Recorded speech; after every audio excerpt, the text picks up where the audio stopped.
Pemirsa, kembali lagi bersama saya Dewi Yunieri dalam program Bisnis Bali News. Pemirsa, di tengah pandemi COVID-19 kita tetap beraktivitas untuk tetap bisa survive di tengah pandemi. Saat ini saya tengah bersama dengan Ibu Nimade Ayu Sriwati SEMM yang biasa dipanggil Ibu Nyimas. Ibu, Om Swastiastu. Om Swastiastu. Sehat-sehat ya, Bu?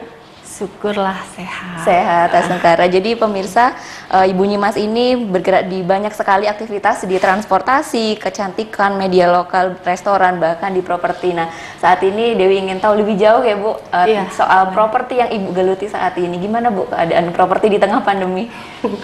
Kalau masalah bisnis properti itu memang di tengah pandemi ini kan dari nilai jualnya kita atau nilai minat pembelinya itu memang sangat menurun drastis.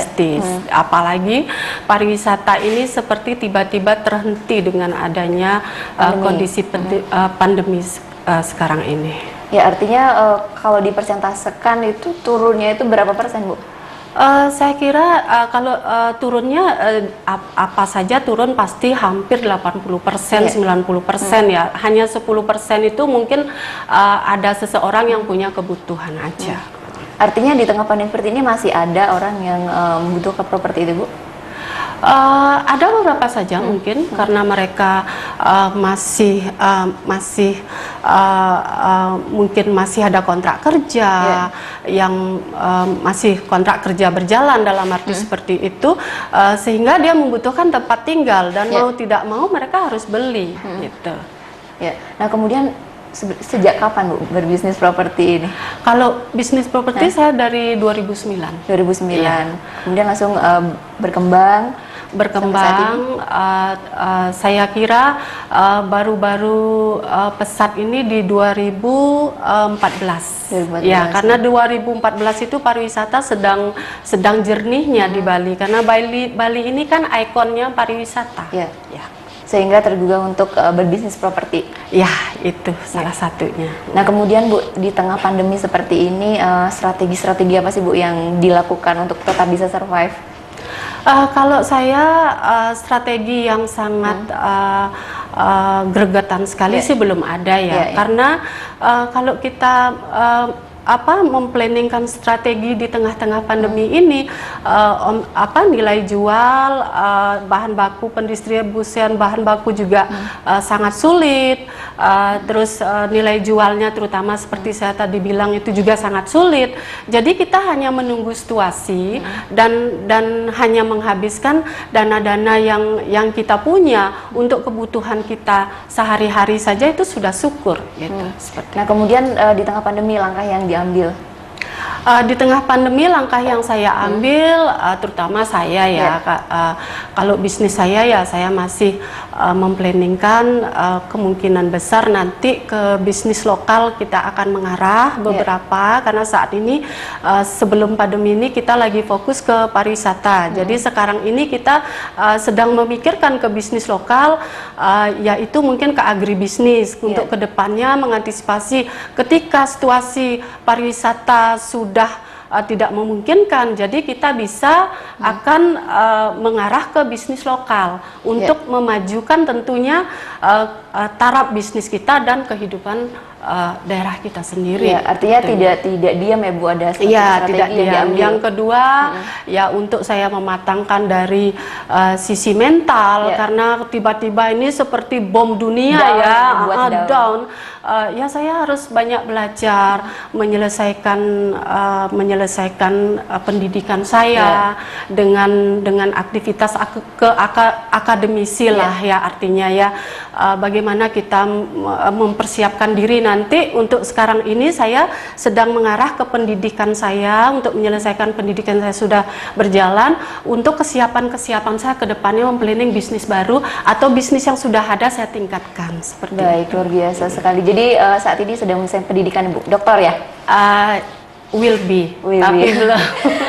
Soon ya, Bu, ya. Baik, semoga ya didoakan. Ya, baik. Kemudian, Bu, tadi berbicara properti yang saat ini tengah lesu ya di pandemi seperti ini, peminatnya juga sangat menurun ya, permintaan tidak ada. Nah, kemudian yang saat ini banyak tertarik tuh, Bu, di coupling. Di coupling. Banyak orang yang tertarik yang saya lihat, yang pembeli-pembeli yang saya lihat itu 60% pelaku pembisnis, 40% pegawai. Kenapa? Karena mereka melihat seperti harga itu terbanting, gitu. 30-40% turun harga kapling tersebut, bahkan kemungkinan bisa pemilik tanah ini membutuhkan uang.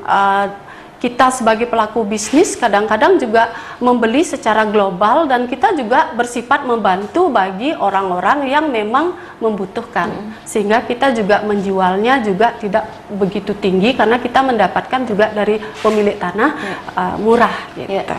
Artinya di tengah pandemi ini ada special price ya Bu ya? Adalah special price, tapi khusus untuk ke kapling. Kalau ke rumah masih dia bertahan. Kalau rumah bertahan ya Bu? Kalau rumah masih bertahan, karena bahan bangunan itu, karena bahan baku kan agak sulit ya, karena bahan bangunan itu semakin meningkat, gitu. Artinya tidak ada penurunan harga untuk? Tidak ada penurunan. Kalau untuk rumah tidak ada penurunan. Kalau untuk kapling ya ada penurunan, karena rumah dengan kapling sudah jauh berbeda. Kemudian sejauh ini Bu, di tengah pandemi ini terkait kapling ini peminatnya banyak? Kalau kapling ini saya rasa kalau 100% peminatnya sih enggak ya, tapi ya adalah, karena di masa pandemi ini kan penghasilan tidak ada untuk mereka ya 80% masih ada orang minat kok. Masih ada. Kemudian kemudahan-kemudahan untuk mendapatkan kapling itu diberikan juga? Seperti apa? Jadi kemudahan untuk biasanya kan dengan persyaratan-persyaratan gitu kan. Kemudian di tengah pandemi ini kita mempermudah orang untuk membeli. Tapi saya rasa untuk kapling sekarang bank sudah ada beberapa bank yang bisa mengcover, ada juga tidak. Jadi kalau pembeli ini yang saya lihat dan yang saya sudah rasakan, mereka membeli dari barang yang saya miliki, mereka semua rata-rata pada cash, tidak ada dealing ke bank, karena bank ini sekarang ini kan masih berpikir untuk mengeluarkan dana ke kredit. Betul, karena di tengah pandemi ini artinya masih ada yang orang yang membeli cash ya Bu ya? Ya, masih ada. Saya lihat 40% yang terutama orang membutuhkan semua pada cash. Nah Bu, kemudian bisnis properti ini di Bali aja atau ada di keluar Bali? Kalau saya bisnis properti di Bali ada, di Surabaya ada. Di Surabaya itu saya memiliki apartemen, beberapa apartemen yang itu sudah disewakan oleh orang asing, artinya di luar Indonesia, dan di saat pandemi ini mereka pada sudah pulang ke negaranya, ya otomatis properti saya di sana kosong, gitu. Jadi ya kita harus menunggu situasi lagi kembali, gitu. Ya, artinya di luar Bali itu segmennya memang untuk luar negeri. Ya, segmen saya luar negeri, ya tidak menutup kemungkinan juga kalau ada orang butuh, misalkan orang lokal yang memang bekerja di Surabaya, ya dia juga ada, gitu, asal harga cocok. Udah kayak di Bali Bu, apa aja nih Bu bisnisnya? Kalau saya di Bali ya saya membuat bangunan, kapling juga, interior desain juga. Jadi kebanyakan sih membutuhkan jasa dari saya di interior desain, ya, dan bisnis renovasi juga, seperti itu. Nah, di tengah pandemi ini masih melakukan pembangunan Bu? Tidak, sama sekali tidak. Kita memang tidak ada kegiatan sama sekali di tengah pandemi ini, ya, terutama pembangunan. Ya. Kemudian mungkin untuk yang kosong-kosong itu maintenance tetap? Kalau maintenance juga tidak ada. Kecuali yang masih garansi dari PT kita, baru kita mengerjakan, misalkan ada bocor, ada tembok retak dan lain sebagainya, yang masih bersifat ada garansinya. Kalau tidak, yang memang murni dia harus membangun, itu tidak ada selama ini. Nah Bu, dengan banyaknya aktivitas ya di berbagai bidang itu, gimana sih Bu biar tetap eksis di bisnis propertinya ini? Kalau saya dulu masih properti ini berjalan dengan banyaknya aktivitas kita bisa menghandling.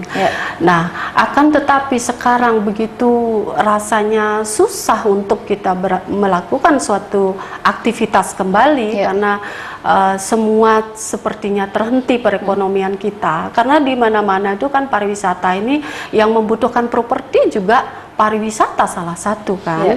Nah, kita tidak bisa menutupi kemungkinan itu karena Bali ini adalah surga dunia dan ikonnya dunia untuk bisa semua orang mengidamkan Bali gitu loh. Dan sekarang Indonesia artinya pariwisata itu terhenti ya semua kegiatan bisnis terhenti. Saya rasa, tapi tidak 100%. Ada lokal yang bergerak seperti rumah makan lokal yang masih berjalan, tapi ada beberapa saja sih, saya tidak mengatakan semua ya. Tapi kalau pariwisata memang betul-betul terhenti. Nah, bagaimana kita bisa melakukan kegiatan di tengah pandemi ini? Ya, salah satu kegiatan yang saya lakukan yaitu saya menambah wawasan dengan belajar. Ya, untuk saya mempersiapkan diri ke depannya, apa yang kita harus siapkan untuk bisnis kita nanti. Gitu. Nah, di properti ini kan saat ini terhitung terhenti ya Bu ya, kemudian beralih ke bisnis lokalan gitu. Itu yang dikembangkan di sana Bu? Akan mungkin ya, karena saya kalau di Bali, kalau bisnis lokal juga tetap bergantung kepada pariwisata. Agribisnis juga kalau tanpa nanti orang pelaku bisnis pariwisata mengambil artinya mengambil semua penghasilan mereka kayak agribisnis mereka, itu juga nggak akan terjual gitu.